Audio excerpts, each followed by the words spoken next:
I like to believe that this is a part 2 that I'm filming right here in relation to the topic diesel therapy in the federal prison system. It was again sharing about Diddy requesting to be sent to a specific prison to serve out the remainder of his sentence that brought on this topic. Because again, it's very far and few between that you ever hear about a prisoner requesting to go to a certain prison and that request actually being honored. And in the federal system, and with Diddy especially, someone I feel who is not favored in the courtroom, especially by the judge, I feel like requesting to go to a certain prison could actually have an adverse effect, and they do the exact opposite of that. Though the judge doesn't have the final say, or any say at all, actually, in terms of where a prisoner is going to be housed in the federal system. However, with the fact that Diddy is a celebrity and it's made the news and it's gotten coverage and, everybody knows that Diddy's trying to go to Fort Dix, I wonder if in turn he ends up being placed in diesel therapy. Again, a form of a punishment, somewhat quite a bit could be seen as an inhumane treatment of prisoners. Something also that the federal system would deny even exists. But I don't think that they would fight that too much because there's quite a bit of evidence that proves the contrary. Ex-prisoners who have come out and spoken on the fact that they were actually in diesel therapy. And today I want to go even further with this particular topic. I want to provide even more information and clarification, things that I'm just learning, things that I find very interesting about this specific thing that the feds try to keep under wraps, but absolutely does take place. I mentioned that a former guest of AfterPrisonShow, a guy by the name of John Kiriakou, an ex-CIA whistleblower who ended up serving time because of the fact that he was a whistleblower. I mentioned that he was in diesel therapy. I had that information incorrect. He wasn't in diesel therapy. He was threatened with diesel therapy because of his access to the media. And that's another clarification that I need to correct from information that I shared in the previous video on this topic. I said that they put him in diesel therapy because of his security risk situation, being ex-CIA and whatnot. But that wasn't the case. They wanted to put John Kiriakou in diesel therapy because of his access to the media. And not only his access to the media, but because he was going viral from inside of the prison, speaking on things that were taking place inside of the prison. They threatened him with it, but they did not place him in it. And I think also that they didn't place him in it because of the notoriety that he was garnering for himself being in prison. And he also wrote a blog post saying that they were threatening to put him in diesel therapy, but they never ended up doing so. So I want to start with that. I was threatened with diesel therapy when I started writing this blog that I was calling Letters from Loretto. I had crazy success with this blog. My first one got 1 million hits because it was picked up by the Huffington Post. Oh, wow. And once the Huffington Post got it, it went crazy. It was on all the major news broadcasts. It was in the newspapers the day after that. By the end of the week, it was in the magazines. I was in The Economist and GQ and Playboy and the Atlantic Monthly. It was crazy. And the prison administration didn't like this kind of attention. So they started talking about diesel therapy. I never heard of diesel therapy. I didn't know what that meant. But there was one friendly administrator who came up to me and warned me, they're talking about putting you in diesel therapy. I said, what is that? And what it is, as you say, Joe, the U.S. prison system is national. It's nationwide. They don't have to put you anywhere near your home or your family. They can put you anywhere they want. So what they do is they put you on a bus, which is powered by diesel, and they send you to USP Canaan, Pennsylvania, for example. That's a transportation hub. Maybe you're there for a week, maybe you're there for a month, then they send you to Harrisburg, where you catch a Conair flight to Atlanta, USP Atlanta. Maybe you're in Atlanta for a week or 2 or 4. And then they send you to Oklahoma City, which is the national transportation hub. And then maybe to Yankton, South Dakota, and maybe Lompoc, California after that, or Tallahassee, Florida. And they keep you in transit because if you're a federal prisoner in transit, you're not allowed to have access to a phone, to the mail, or to the email system. So there's no way your family would even know what time zone you're in. You're constantly in transit, and they can do that for up to a year. Well, that's what they threatened me with. So I immediately wrote a blog. I smuggled it out. It was published again on the Huffington Post, went crazy again, viral post. This was a blog post about the diesel therapy. About the diesel therapy. And I said, they're threatening me with diesel therapy because I'm practicing my constitutional right to freedom of speech. So what happened was, people like Yoko Ono tweeted, "Hands off John Kiriakou." John Cusack called my wife to ask what he could do to be helpful. And he tweeted, there were 1,600 phone calls to the director of the Bureau of Prisons saying, you better leave that guy alone. And they backed off. Moving on, I ran across some interesting information in relation to this topic that I want to share with you guys here today. And the first thing that I'm going to start with is in relation to the illegal immigration situation taking place in this country with the ICE raids and the capturing of illegals and putting them in these detention facilities. But I do want to mention ICE and the deportation and detention facilities because of the fact that diesel therapy is actually being used in that sense as well. And where they actually got that idea from, the feds. I ran across a long article in relation to ICE using diesel therapy. I put that long article into ChatGPT and asked it to give me the bullet points so that I could share those with you. And the bullet points that ChatGPT came up with were what diesel therapy means.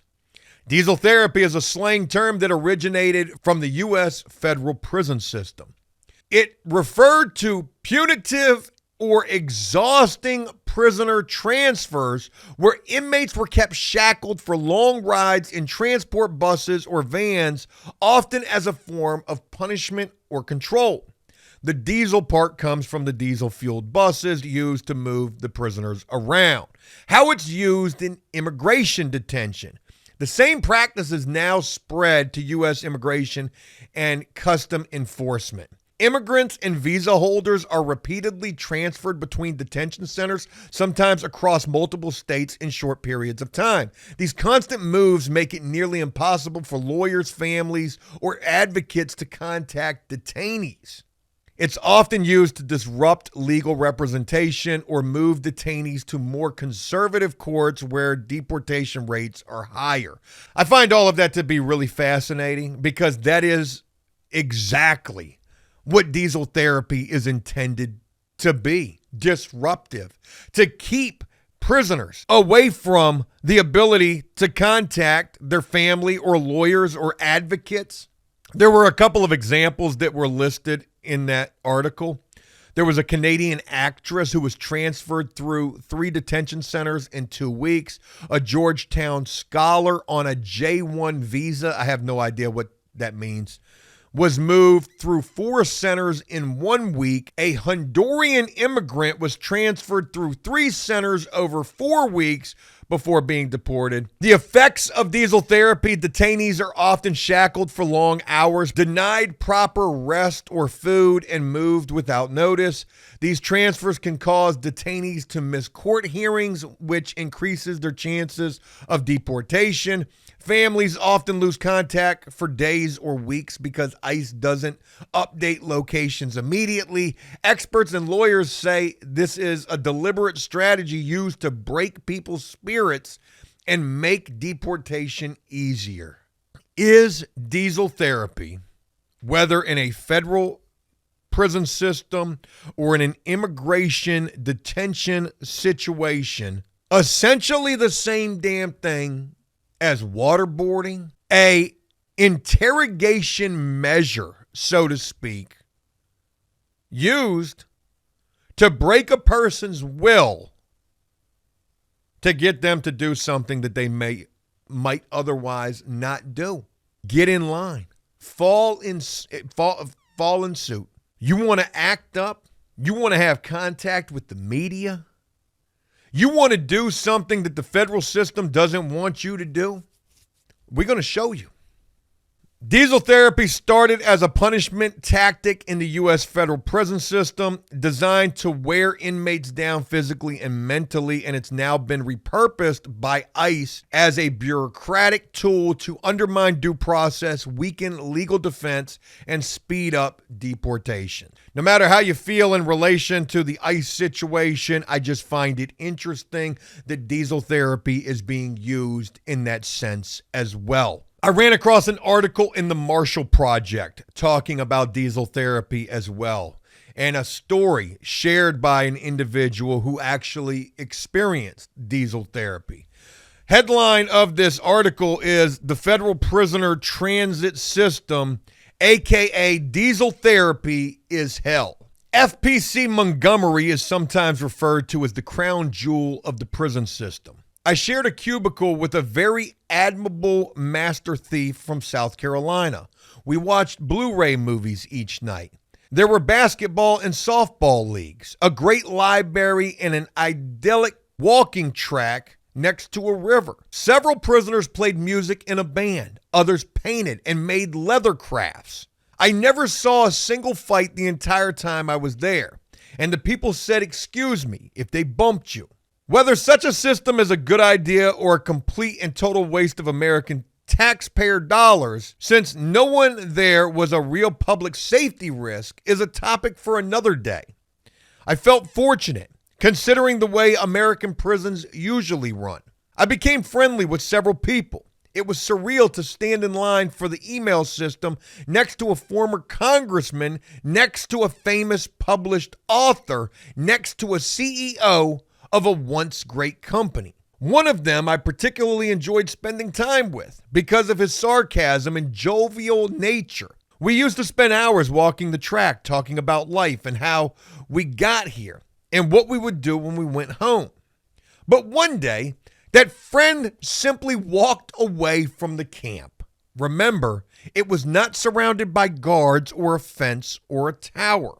He simply wasn't there one afternoon when the officers did their daily count. I thought it was strange that someone would just leave a pretty good place and risk almost certain capture and a new charge.